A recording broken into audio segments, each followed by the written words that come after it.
Evening all. It's almost as if I recorded the intro and this main part on different days. Anyway, on with the stuff. Book review first. Yes, last week I finished this. Patrick O'Brian, Blue at the Mizzen. This is the final instalment in the Aubrey Maturin series that he'd started writing in 1969, and this was the last one, published in 2000. And it's his last completed novel before he died.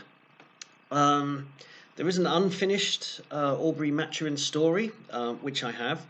But I think this one really rounds off the series. If they didn't release the unfinished one, I think this would have been perfectly all right. The unfinished one basically just continues a lot of character study stuff, but it doesn't really advance the plot or anything. But with this one, the Napoleonic Wars are over, and Captain Jack Aubrey is sent on the HMS Surprise on ostensibly a hydrographics mission for the Royal Society, but in reality, he's there to support the Chilean War of Independence. His best friend, ship surgeon and British spy, Dr. Stephen Maturin, is along as both ship surgeon but also a naturalist. They're going to explore the various flora and fauna around South America, but also he's there to get the lowdown on what's going on, the wars of Chilean independence. So there's lots of stuff having to deal with corrupt juntas. There's a bit of action. There's a bit of intrigue, but what I find particularly nice is just the way the character arcs of the two main characters kind of come to completion in this, from when they started off in Master and Commander. Aubrey finally gets to raise his pennant as an admiral at the end of the book, so he achieves a long-held ambition, and Maturin learns to find love again with a woman who is his intellectual peer after the tragedies of his first wife and his daughter's illnesses. So at the end he achieves contentment and peace as they literally sail off into the sunset. So this is not the book you start with, of course, but I just thought I wanted to pay tribute to the whole series. Absolutely well worth it. If you've been tempted to read it but haven't, go back. First one, Master and Commander. Take it from there. And the best description I've ever heard of Patrick O'Brian's series, the Aubrey Maturin series, is that it's Jane Austen for boys. His use of language is fantastic. Less kind of brutal than, say, Hornblower or Ramage, or who's the other one, Bolitho. But definitely as a character study and fine writing. I thoroughly recommend Patrick O'Brian. So next, let's get on with the review of the week's news, and I'm going to do this in reverse chronological order. I'm going to start with the most recent events and work our way backwards. So today, there's the Guardian has called upon a royal symbol to be removed, and because we're having this great wave of iconoclasm at the moment. So with this symbol, it's of a winged angel standing on the devil. The devil is defeated, and this winged angel is standing on him. And for the Guardian, this is too reminiscent of the images of George Floyd being stomped on by the Minnesota police. And this is the kind of insanity we're at, because it's nothing to do with it. It is an image that was the artist who created that image was not thinking of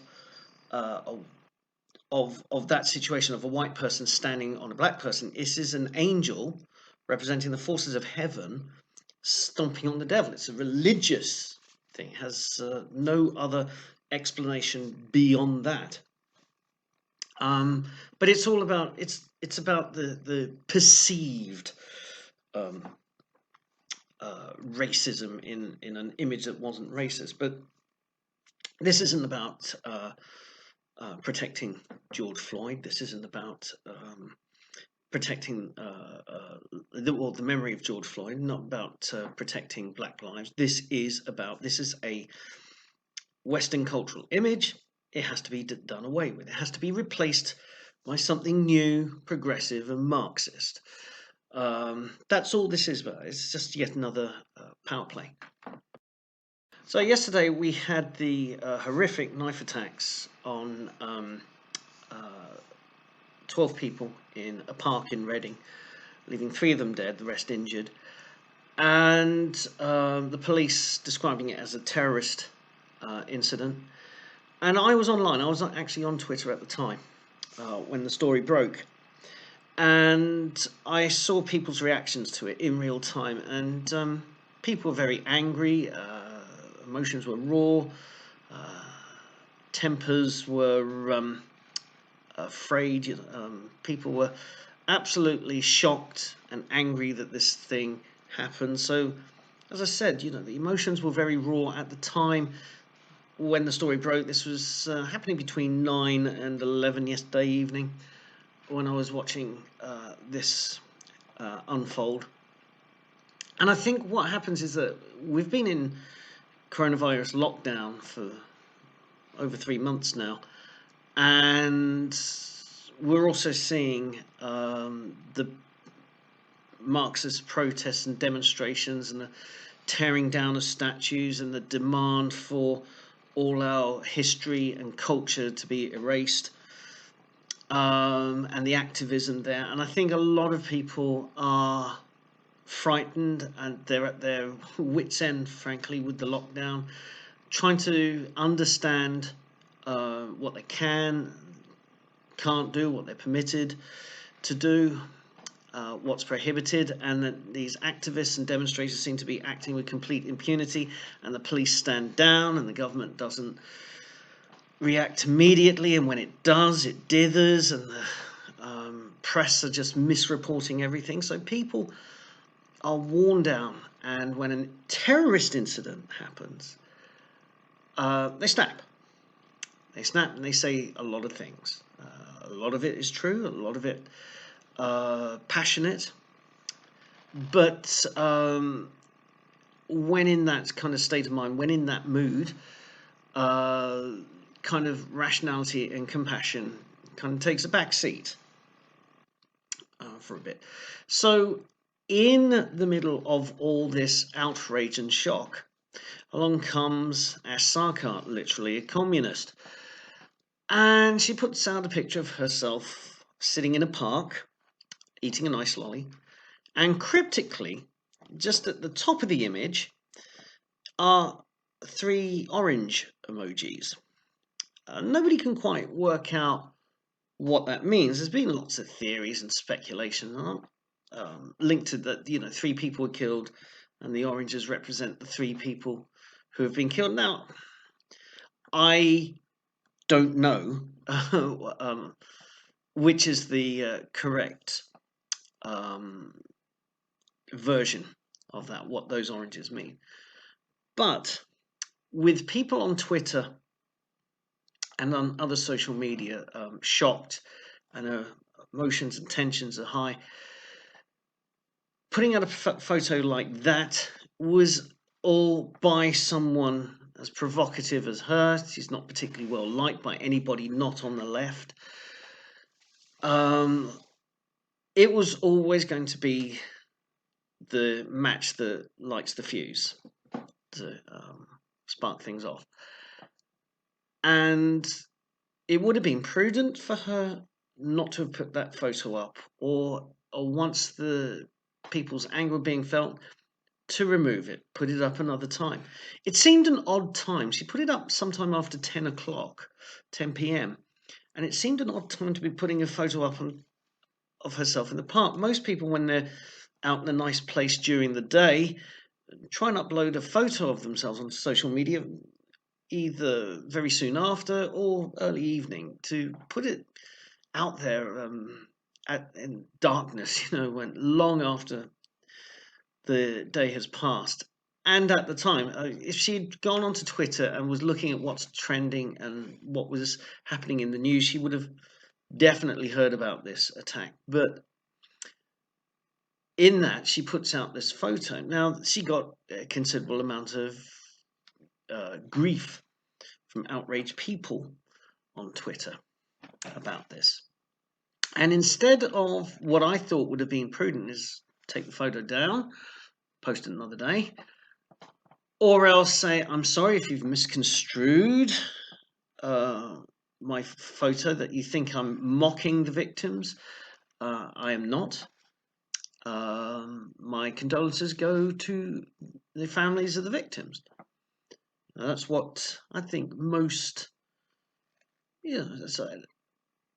people would have done. I would have thought most kind of normies would have done. It's certainly what most kind of the genteel members of the political commentariat might have done, but not Asaka. And it turned out to be, she turned this into herself. So there was not a mention of the victims. There was not a mention of the crime from her. And she's a news pundit as well. She had nothing to say. Instead, it all became about her, the vile personal attacks and rape and death threats.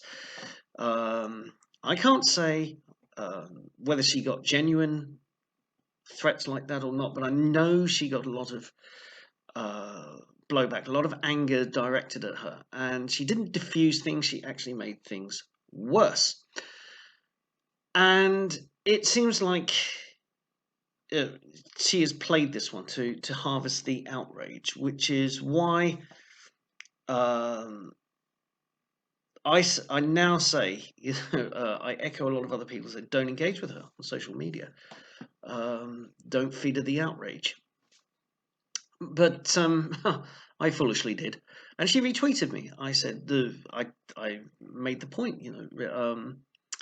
You should make a conciliatory apology for being misconstrued. I'm sorry, I was misconstrued, because a lot of people in Britain, we have this attitude that sometimes we apologise for things even if it isn't our fault, but because we like to smooth the waters, not cause too much offence. Like two people who bump into each other in the street, it may have been one person's fault in particular, but the other person will often say, sorry about that, just as a way of smoothing things over, particularly when the focus of this story is not Asaka.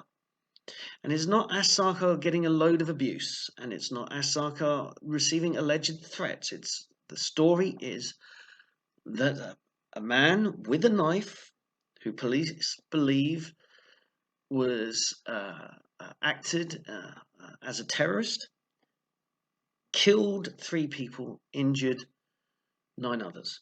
That is the story. And Asaka does not matter in this. She is a minor character, if that. She is forced her way into this story. And it is to her shame and to the shame of her supporters that they've inserted her and themselves into this tragic happening.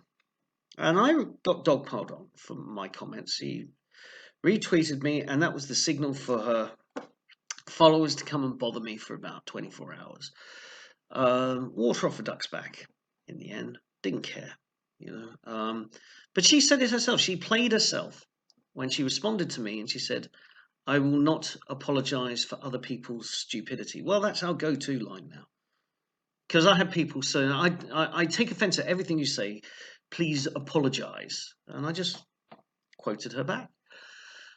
And anybody asks you to do, anybody asks you to apologise for the slave trade, or apologise for your remarks, or apologise for this, you can always quote Asaka and say, I will not apologise for other people's stupidity. And if they rant and rail, and they will, you can say, well, that's what your beloved, literally a communist, says. Moving on. So this week, we saw the banning of Katie Hopkins permanently from Twitter. Whatever your views on Katie Hopkins are, she was banned from Twitter for nothing specific. It was just a catalogue It was a catalogue of crimes. She'd reached a saturation point, and she had to go. I mean, this has happened to other people on Twitter over the years. They put in their terms and conditions that if you say these things, you will be punished. You'll be booted from Twitter. But there have been a few occasions where it's not one thing that landed you into trouble. It's a kind of you've done collectively over time. You've done things that have displeased Twitter and the left, and it's your turn to go. And I think that's what happened with Katie Hopkins here. So, out of protest, lo and behold, another social media site comes along called Parler. And Parler says that it's not going to go around censoring people. You can go on, it's a free speech platform, and that's what people have been doing. They've been moving over to Parler, a lot of it out of protest at Twitter's high-handedness and arbitrary enforcement of nebulous rules. And I opened up an account just in case, because I'm now getting griefed by various people on the left. And not that their insults towards me mean anything. They're mostly meaningless. They're really rubbish insults as well. But the thing is that I might get arbitrarily booted, not because of any one particular thing I did, but because of some of the company I've kept, or just people. I believe people on the left will just make stuff up about me. They'll lie. They'll make something up, and that'll be the excuse. So Parler's a bolt hole for myself and for a number of other people, and also there are people who I quite like who want to make a permanent move to Parler, and I would like to still hear their thoughts and see their work. So I've opened up an account there. So far, in terms of the tech and its ease of use, it's not as easy to use as Twitter. It's not as well laid out, not as well designed, but I believe it's a work in progress. It's functional. People said, is it a bit like an echo chamber? Well, at the moment it is, because all the people that have moved there tend to be the people I've followed on Twitter anyway. And frankly, after getting dogpiled on twice this week, it's nice to go somewhere where you think, oh, this isn't going to happen. It hasn't got the flowing discourse of Twitter yet. There's not that to and fro that we had on Twitter. But I suppose give it time. We'll see how it goes. But the left are complaining already. Oh, they're leaving Twitter. They're going to live in their little echo chamber. Well, Twitter and the left, you made it that way. You didn't want us around. You didn't want the right around. Now we're leaving. We're going to our own little corner. I would have thought you'd be glad of that. But no. Left-wing Twitter is never happy. One amusing incident from this week was that Toby Young shared a picture on Twitter of a mock-up version of Monopoly called Wokopoly, and you've got all the squares, and it's like, you said something on social media, go to jail,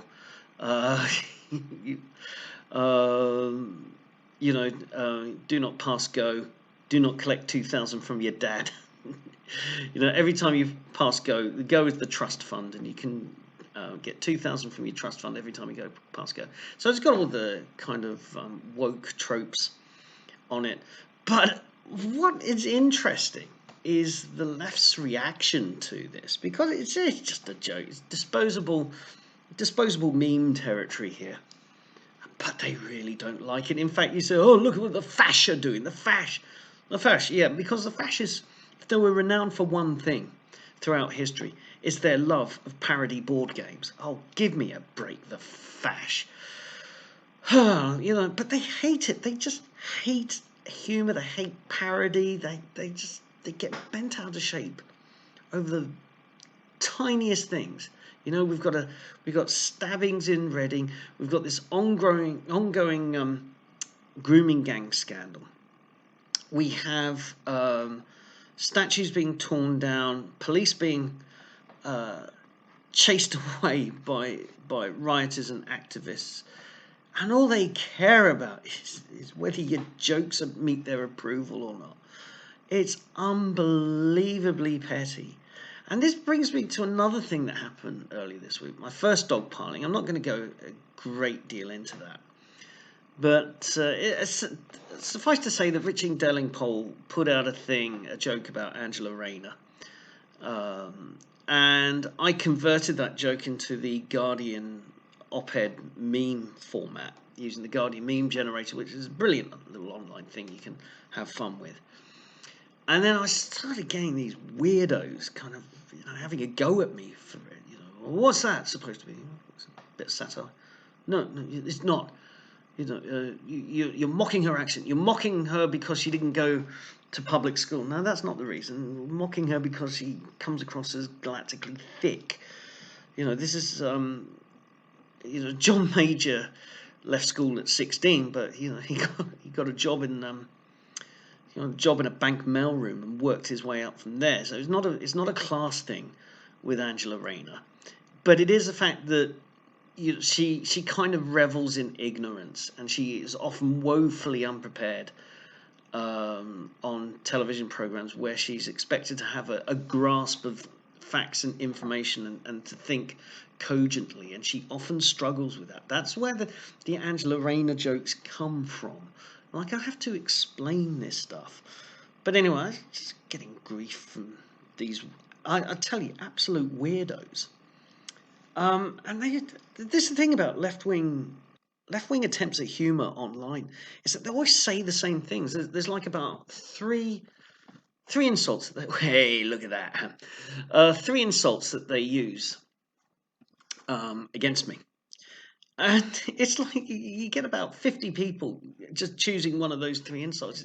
They've been told to say them, learn the words, use the words. Where have we heard that before? And it's pathetic on there. I just go, what? But it reveals a darker side that they just cannot stand jokes. They cannot stand satire. Samantha Bee and Hannah Gadsby are examples of this. But what's weird is that the ringleader, the guy who took me to task originally over this meme, it kind of tries to make himself look like a Twitter humorist, and he's got a friend of his who runs a fake account. He runs a fake persona. It's kind of in the Titanium McGrath, Jarvis Dupont, and Godfrey Elfwick level. He's a fake champagne socialist, and he gets this account to kind of give me grief, but they're so woefully unfunny, these guys, and they call me unfunny, and comedy is subjective, but and you're a failed comedian. Well, I've got news for you. I was never a comedian. I worked professionally in film and television for over 20 years, mainly as part of a production team, assistant director, occasional director, working in production, actually putting together a film production. And, I wrote, at some point I started writing comedy sketches. Some of my comedy sketches made it onto a TV show. I'm not a stand-up, never have been, never wanted to be. And my Twitter handle is called Rubber Comedy, but it's not because I'm a stand-up comic. I do it to confuse the left. So, calling me a failed comic just doesn't add up, particularly when people accusing me of this are woefully unfunny themselves. And the bizarre thing, I've spawned a tribute act. There's actually starting today, there's a Rubber Tribute Act. But it's not a tribute. It's designed to mock me, to belittle me. And I just looked at it. Well, it's incomprehensible. Can't understand what the guy's saying. Maybe that's the joke. They can't understand a single thing that I'm saying. But it's just like it's a painful minute to watch. But okay, if this guy wants to mock me and do a weekly series where he's pretending to be me, go for it. Go for it. the one thing about being dogpiled on, I got about 20 new followers this week, yeah, on Twitter. And some of them are people waiting for me to slip up so they can report me and get me banned. But it's just the behaviour of the online left is just weird. And people, and this brings me back to what happened in Reading, and other issues, because people, the general public, are very concerned about law and order right now. They don't want to walk down the street and be attacked by activists because they're perceived to be of the oppressor class, when basically they can't even oppress anything in their own homes, let alone society. And they're seeing all the statues and the monuments and the buildings and the street names that they have just that have been part and parcel of their lives, all their lives, just being torn down by angry mobs. They're frightened of that. They're very concerned about how long this lockdown is going to continue, whether they'll have jobs, whether there'll be any businesses for them to have jobs in, what's going to happen to their families. They're worried about these terrorist incidents, and they're very worried about the problem of child grooming gangs, and just who is protecting these gangs. Why haven't there been all the convictions? Why hasn't it all been sorted? Why are the police politicians dithering over this? This is what people are worried about. And the left's priorities are just all skewered out. And what happens is that people have been saying, what's going on? We've got a Conservative government with an 80-seat majority. What's going on? And the conclusion I've come to is that the left have bypassed democracy. Democracy wasn't working out for them because they keep going into elections and they keep gloating that they're going to win, and more often than not, they don't win. When it goes to the ballot box, the British public just aren't left-wing enough. And they're certainly not left-wing enough to go and give their vote or their political support to a bunch of young Marxists who just have no social skills, have no decency or grace about them whatsoever. So the British public don't want these people in charge. So democracy hasn't worked out for the left. And so they're trying the direct route. They've put all the pieces into place. They've got the media, they've got academia, they've got huge sections of the civil service, huge sections of various establishments on their side, and they're bullying big companies now. Goodness knows how much money Black Lives Matter has now from corporate donations, and I wonder how much of that will actually filter through to black communities who need them most, to give them a boost. But these corporations are donating to Black Lives Matter, an organisation that is more Marxist than humanitarian. And the left have bypassed democracy. And now when people say, over the years, there are some people on the right that said that democracy is a Trojan horse for leftism. I don't think that's true anymore. I think the left have had a long-standing plan to bypass democracy. If anything, we've opened up the Trojan horse and found that there was nothing in there. Instead, it was a distraction, and the enemy have gone round the back and got over the back fence. So, where does that leave us in the week ahead? I don't know. Well, I've got 20 new followers. I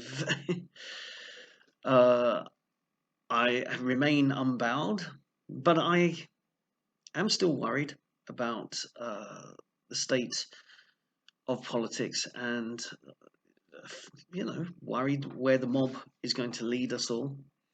And I've seen a very nasty, dark side in the left. And whenever they say they're sticking up for people, or they're fighting these causes, and that they're the good guys, we're the bad guys, it's all nonsense. Because the good guys don't behave like they do. And I'll leave you with this thought. There's a question for anybody watching this. On social media, do you go after someone and mock them or criticize them or call them whatever after they've done something? Okay, so after they've posted a tweet or they've done something or they've done something in the news, do you go after them at that point? Or do you go after them in general, even when they haven't done anything? Just on an off day, somebody hasn't been somebody you don't like hasn't been in the news for 3 days. And on the third day, you just have a go at them. You just rock up and put something on their timeline that's offensive. Which one are you? Are you the one that only reacts to things? Or are you the one that provokes things?